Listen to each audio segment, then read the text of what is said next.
welcome back to Five Lakes Garage. And we have some sad news. It's good news, but yet sad. We had to let one of the vehicles go in the fleet. Yes, the minivan has been sold. A very nice couple came all the way back down from, I believe, Roanoke Rapids. Awesome people. We worked out a price. They took it home. Hopefully they enjoyed it as much as we did. We definitely took a lot of really long trips in that thing. It has all the bells and whistles, and hopefully they are just as happy with it as we were. So anyway, good luck to you guys. If you're watching, didn't really ask if I can put your name out there, but it's all right. Hopefully you guys are enjoying it. So one thing we need to do is take it off the list, because we are a list of random projects.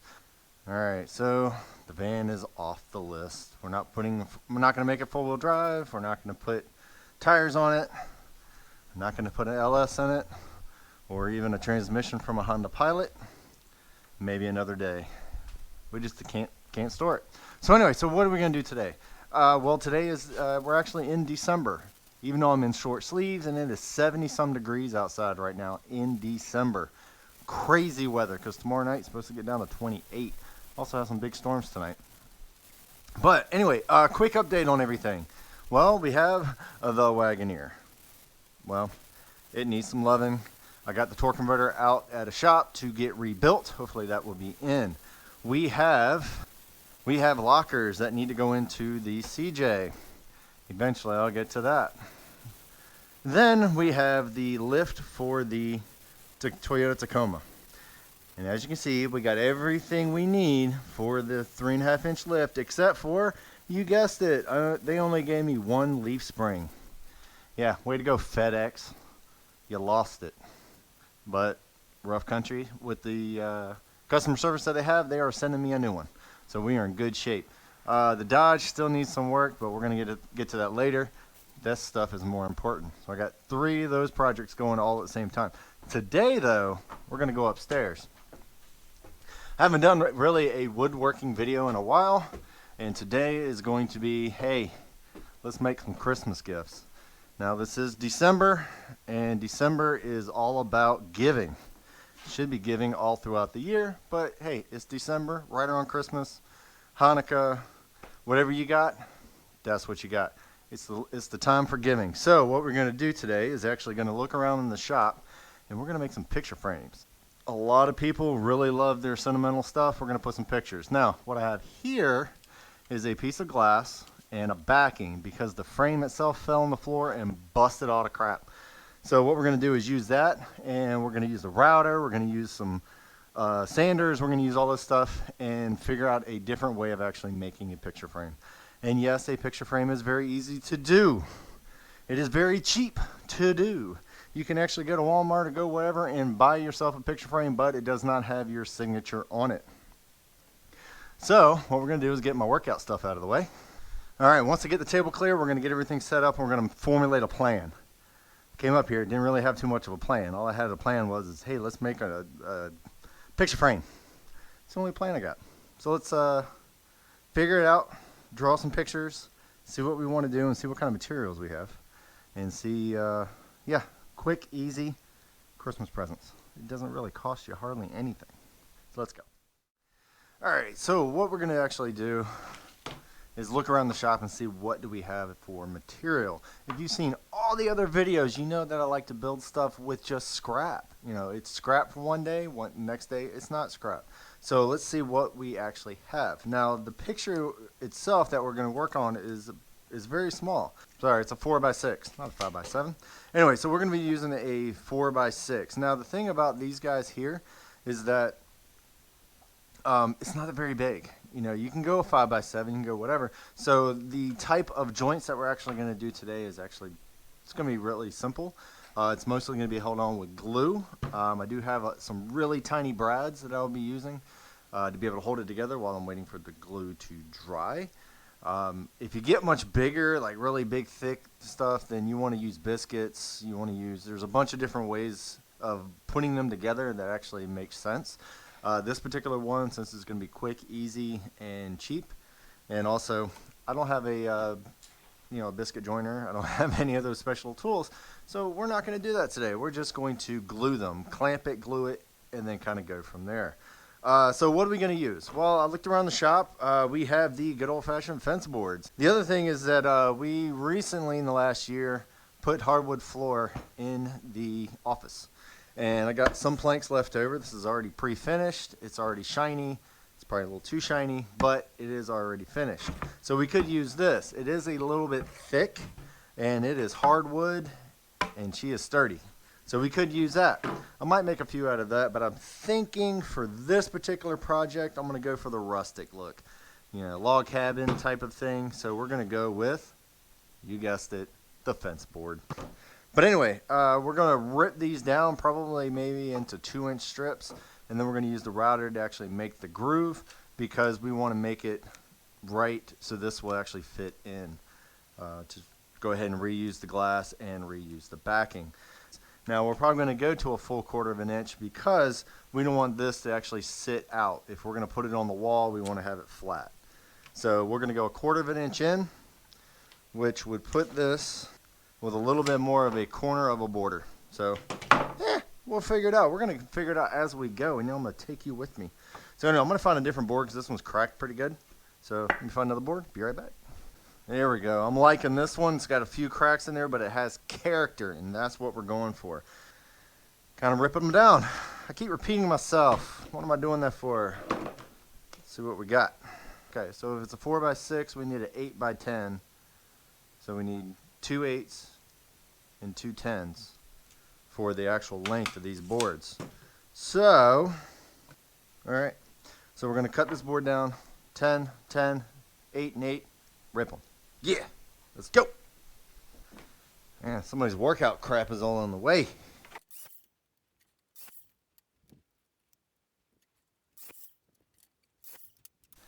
All right, so we already cut them down to size, and I can get about 2 of them out of each board so that I can actually make 2.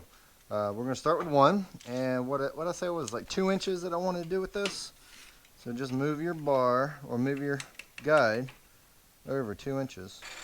I didn't really like standing on that side because I don't have a guard on this and I would like to be able to see it.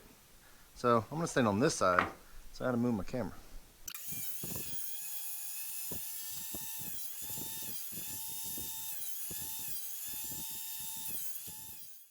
Alright, so I have all 4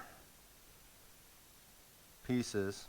Now the good thing is that my guard up here is actually big enough to be able to handle that. If you don't, do it one at a time. I'm just going to do them all at the same time. There you go. Got 4 pieces. They just need to be sanded down, and we can make ourselves a picture frame. Let's go sand it.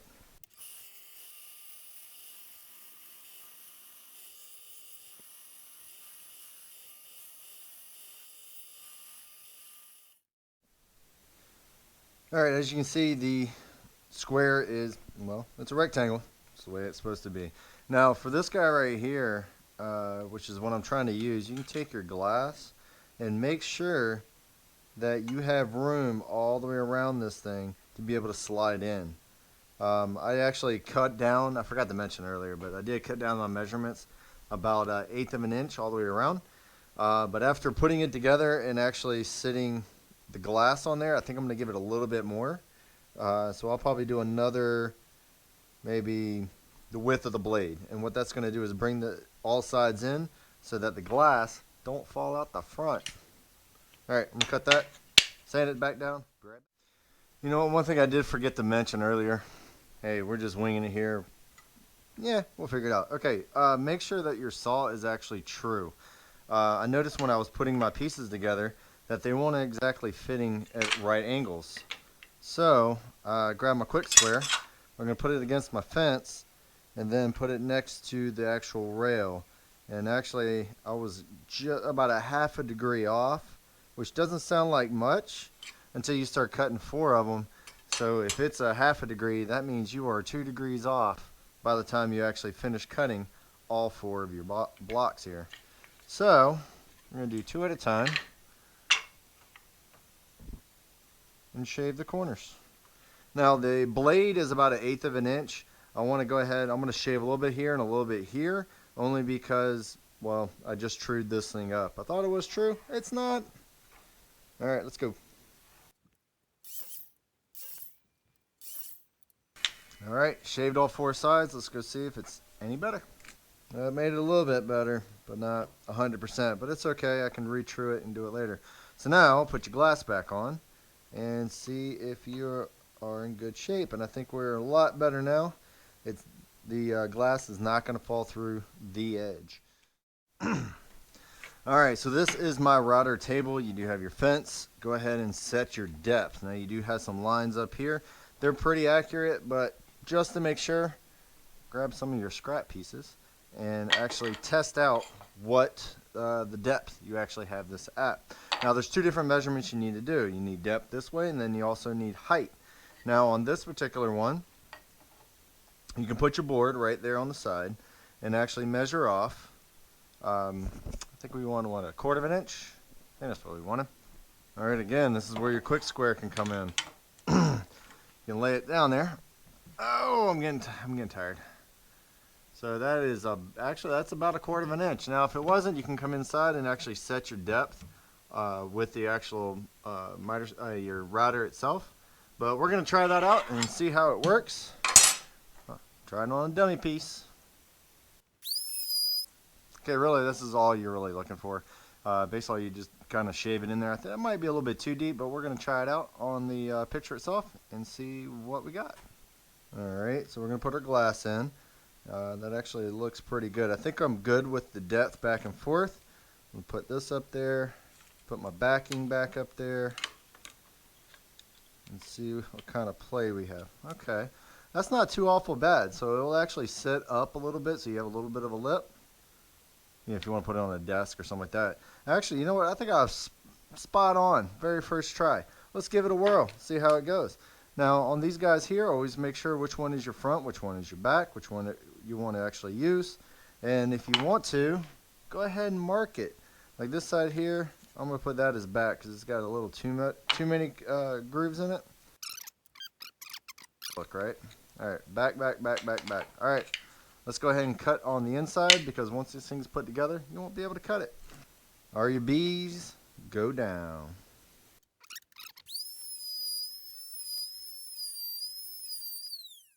So, let's see what we got here. If this is put in correctly, that glass should slide right in once I get this thing set. Stop moving. All right, where's my glass? Ah, so close. I might have to rip them again. All right. So I didn't quite get it right, so we're going to go a little bit deeper on each one. So trial and error. Let's go. Let's go back. I could measure it, but why would I measure it? Trial and error. All right, so we have everything cut down. I did have to do a little bit of trial and error, but the glass actually fits. Now, just keep in mind when you're actually making adjustments with your cut, times it by 2. So if you're going 1/16 of an inch to make it bigger, you're actually going 2 because you got both sides. Keep that in mind. All right, so I was trying to work with the clamps, but they were just too big and awkward and stuff like that. So what I did was actually take some of my scrap pieces and actually nailed it down. Use my quick square, this one here, to actually make sure that the edges are square all the way around, in which they are pretty darn close. So all my edges should be okay. Now, the reason why I'm doing this is that I can pull these out. There we go. I'm going to put glue on all 4 corners and then slap them in there. Now I did put paper down here at the bottom because it's a lot easier to sand off paper than it is to actually break it off the board. So, like I said, I like to use my premium wood glue. I'm just going to do the corners up. And you probably have noticed that my scrap pieces here are pretty short. And that is because I'm going to shoot brads in both directions to be able to hold this thing together. Alright, it's been a few hours. I was able to make some pizzas in the pizza oven. Check out that video. It was some good pizza, I have to say. But the glue is pretty much dry. Now what we want to do is actually sand it. Now it's going to be a lot easier to actually sand it in the fixture so that it's not going all over the place and you can actually get down into it. So some of the gaps, not the greatest, but We should be able to shrink it just a little bit with the table saw. Just rip it through all the way around and it should stay together. But first, let's sand it down.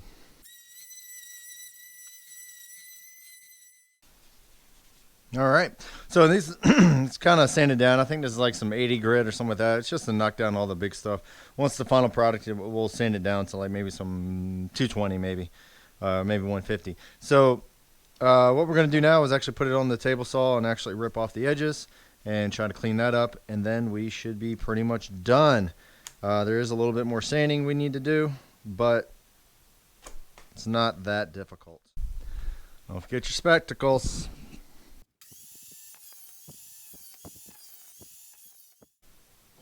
There you go. All right, so we have ourselves a picture frame. Now, you can paint this, you can stain it, you can leave it raw, you can do whatever floats your boat. It is reclaimed wood, so it's not going to be perfect. You do have a few nail holes, like there was an old nail hole right there, some cracks and stuff like that, but this, it's a nice little rustic picture frame. Throw a picture in there, throw it on your desk, throw it on the wall, whichever one you want to do.